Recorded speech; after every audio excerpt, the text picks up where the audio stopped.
Ikhwani, salam alaikum, j'espère que vous allez bien.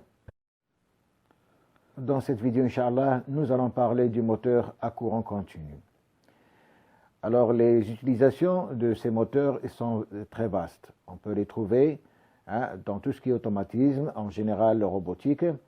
On les trouve également dans les appareils électroménagers, dans les jouets, d'accord, différents jouets, on trouve ces moteurs. On les trouve également dans les véhicules, par exemple pour la commande des essuie-glaces, pour la montée, descente des vitres, etc. Et on les trouve également, d'accord, dans c'est-à-dire dans l'outillage, d'accord, comme par exemple les meuleuses, les chignoles, etc. Donc on trouve ce genre de moteur à courant continu. Alors bien sûr, ces moteurs, c'est-à-dire à courant continu, sont alimentés par une tension continue. Alors nous allons voir de quoi ils sont constitués, c'est-à-dire ces moteurs à courant continu. Ils sont constitués normalement de 4 parties importantes. Vous avez l'inducteur, l'induit, vous avez le collecteur et les balais. Alors l'inducteur, il est appelé aussi le stator. Il est composé soit d'aimants permanents, soit d'un roulement bobiné autour d'un élément immobile du stator. Il sert à créer le champ magnétique dit statorique. Vous avez également, donc pour l'induit, il est appelé aussi le rotor. Le rotor qui est cylindrique, il est composé de tôles isolées entre elles et munies d'encoches, dans lesquelles sont répartis les conducteurs. Ces conducteurs ils sont parcourus par un courant. Et il y a création d'un champ magnétique qu'on appelle le champ rotorique. Alors, vous avez bien sûr le collecteur. Le collecteur est un ensemble de lames de cuivre où sont reliées les extrémités du bobinage de l'induit. Les charbons ils sont situés au stator et frottent sur le collecteur en rotation. Et l'ensemble, c'est-à-dire le dispositif collecteur-balai, permet donc de faire circuler un courant dans l'induit. Donc c'est ça le rôle du collecteur et les balais. Alors maintenant, nous allons voir le principe de fonctionnement de ces moteurs. Ce principe, normalement, il est basé sur la loi de la place.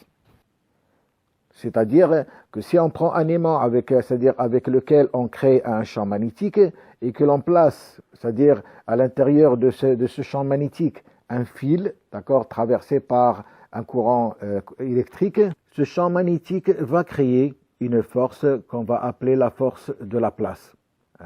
C'est le phénomène électromagnétique que nous connaissons tous. Et pour connaître la direction de cette force, on utilise la règle des 3 doigts de la main droite, qui fonctionne comme montre sur le schéma. Donc, par exemple, si le courant électrique est dans cette direction et que le champ magnétique est dans l'autre direction, à ce moment-là, d'accord, la force est forcément dans cette direction. Donc, cette règle vous permet de visualiser un peu le sens de la force, c'est-à-dire qui va faire tourner de rotation de votre rotor. Alors faisons une application de cette loi de la place sur la réalité. Alors lorsque un bobinage est alimenté par un courant continu, cela crée un champ magnétique de direction nord-sud. On appelle ce bobinage l'inducteur ou le stator. Et le nord correspond au potentiel positif et le sud au potentiel négatif. Alors si on place dans ce champ magnétique une spire, d'accord, capable d'effectuer un mouvement de rotation qu'on appelle le rotor ou l'induit. Cette spire laisse également circuler un courant continu, d'accord, à travers un mécanisme composé d'un collecteur et de 2 balais. Et d'après la loi de la place, tout conducteur parcouru par un courant est placé dans un champ magnétique et soumis à une force. Donc la spire est alors soumise à 2 forces de direction opposées entraînant sa rotation. Alors essayons maintenant de résumer un peu ce qu'on vient de voir. D'accord, si on fait une présentation du moteur à courant continu, donc comme vous voyez ici, il est constitué normalement de 2 parties qui sont importantes. Donc si on voit la globalité du moteur, vous avez la partie tournante, donc c'est l'induit, et vous avez la partie fixe qu'on appelle l'inducteur. Ça, ce sont les 2 parties importantes, d'accord, du moteur à courant continu. Et bien sûr, vous avez, c'est-à-dire le collecteur avec les balais, avec les différents balais. Donc nous allons voir comment est-ce qu'on peut amener, c'est-à-dire le courant d'excitation, d'accord, c'est-à-dire au rotor. Donc si je prends l'induit, ou bien le rotor si vous voulez, donc pour c'est-à-dire l'alimenter électriquement, nous avons les balais, donc à partir desquels nous allons créer, c'est-à-dire une tension, et nous avons création d'un courant I sous une tension U. Alors bien sûr, c'est-à-dire ce collecteur, ce sont des lames bobinées, d'accord, qui sont reliées entre elles avec un certain nombre de spires. Les balais, donc c'est-à-dire par le frottement des balais sur le collecteur, on aura une excitation, d'accord, du rotor. Bien sûr, alors vous avez également, c'est-à-dire la partie fixe qui est l'inducteur, il est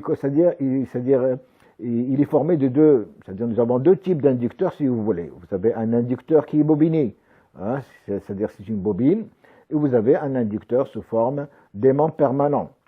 Alors bien sûr, c'est-à-dire cet inducteur, il a comme rôle principal, bien sûr, la création du champ magnétique hein, qui va s'exercer sur le rotor. Donc on va dire moteur à excitation ou bien on va dire moteur à aimant permanent.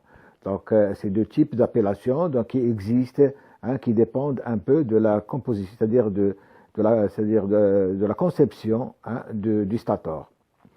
Donc, nous allons voir tout de suite, avant de terminer, d'accord, la réversibilité, d'accord, c'est-à-dire de la machine à courant continu.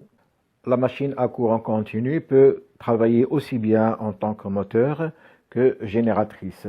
Alors, si on alimente le rotor, comme on a vu tout à l'heure, par, c'est-à-dire un courant électrique, automatiquement, donc, nous avons une force qu'on appelle la force de la place qu'on a vu tout à l'heure, qui va faire tourner le rotor, et à ce moment-là, d'accord, nous allons avoir un couple mécanique à la sortie du rotor, ce qui fait, c'est-à-dire que nous allons travailler en tant que moteur.